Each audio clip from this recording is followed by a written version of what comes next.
Our next guest is the co-writer, director, and star of a new movie that was inspired by the events of his real life. It's called Buddy Games. The Buddy Games are back, baby! Yeah. All right. Kicking off this year's event, Kong's Crucible.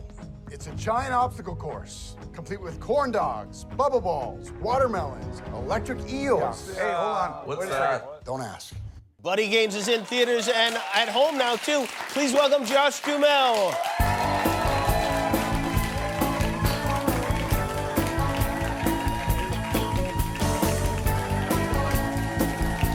Welcome. Now that's clever marketing you got there. I'm not shamelessly promoting my movie. I'm simply being safe. Just so you all know. No, people don't recognize you. You're like, oh, look, it's Buddy Games is on the show tonight. They dared me to do it backstage, so I had to do it. Can I tell you something? I feel like I had a part in this movie, and I didn't. And I'll tell you why. Because, you know, I'm kind of obsessed with this thing you do, this Buddy Games with your friends. Yeah. And jealous of it as well. Where you tell the story, what it is. Well, I mean, this has really come full circle when you think about it. We've been talking about this for how many years? Many years, because I bring it up every time I see you. Yeah, I think I came, it must have been at least 5 years ago when I was here, and we talked about this exact thing. So it's based on this thing my buddies and I do, I don't know, for the last 20 years or so. And it's more or less an excuse for the guys to get together. But what we do is it's a weekend of competitions, from ping pong to, wiffle ball to, naked paintball. Is it always the same? I'm not naked. We do wear underwear and a helmet. Are the events, do they vary at all? Do you add new events, subtract, etc.? Well, there's always sort of the staples. There's always wiffle ball. That's kind of the favorite one. Okay. But every year, Bob, the Bob father who I play in the movie, comes up with something crazy, whether it's human bowling down the, visqueening down this hill, however many garbage cans you can knock over wins. It's just stupid stuff, but it's like we revert back to our 16-year-old selves as soon as we get together.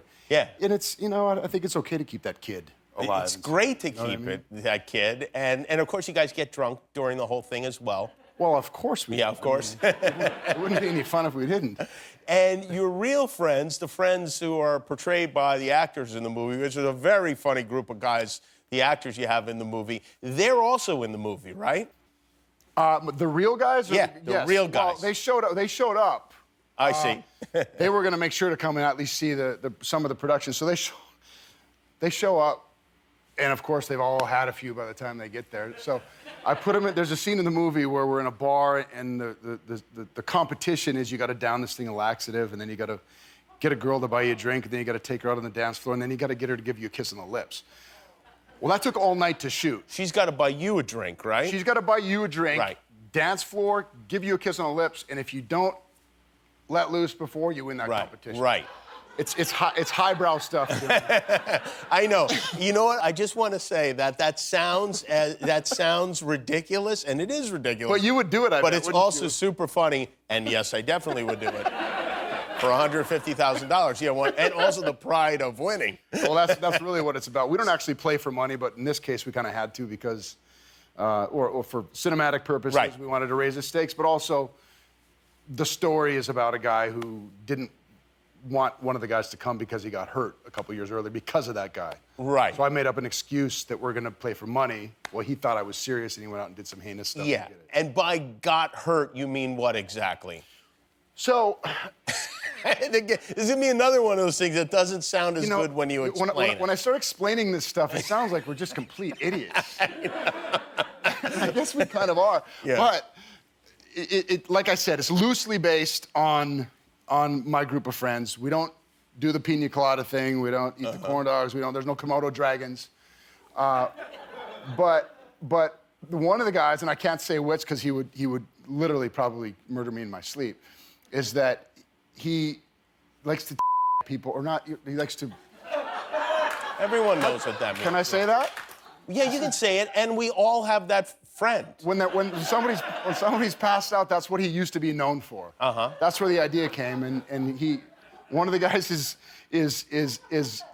he's mad at him because he's been acting like a buffoon after he wins the event, so he decides he's gonna pull a little prank and shoot him with a paintball gun in the butt, or wherever.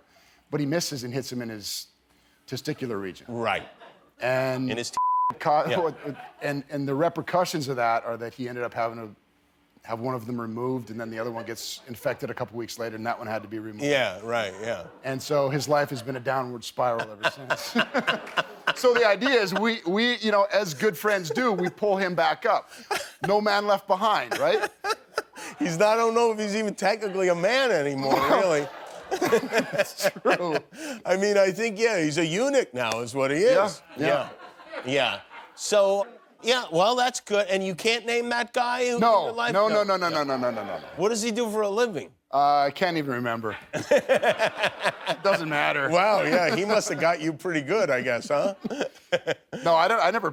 No, I don't. You never got me. Josh, this is an ongoing theme with you. In 2013, I'm sure you remember this, but in 2013, there was a show on TLC. It was a special. It was called The Man with the 132-Pound Scrotum. Yes.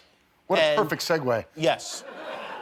And we turned that into a feature film here on our show, if you can call it that. And you were kind enough to star in that film, and I believe we have a clip from that film right here. Help my baby! Somebody help me, please!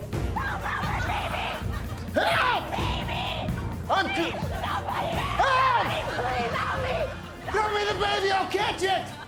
Why do you have such gigantic testicles? It's a medical thing. Just throw me the baby. Come on. Go.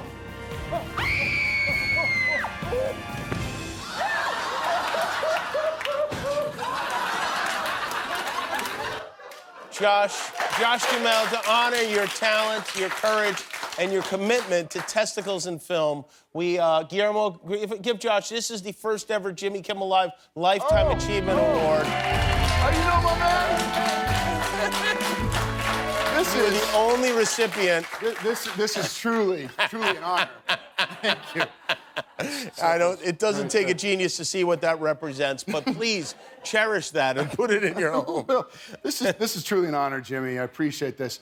And this is going to go right smack dab in the middle of my trophy mantle. That is wonderful. I'm proud that it will be there. And I do want to say congratulations on turning this dumb thing you do with your friends into a very funny movie. The movie is called Buddy Games. I appreciate it. It is in theaters on DVD, digital, and on demand right now. Josh Duhamel, everybody. We'll be right back with James Taylor.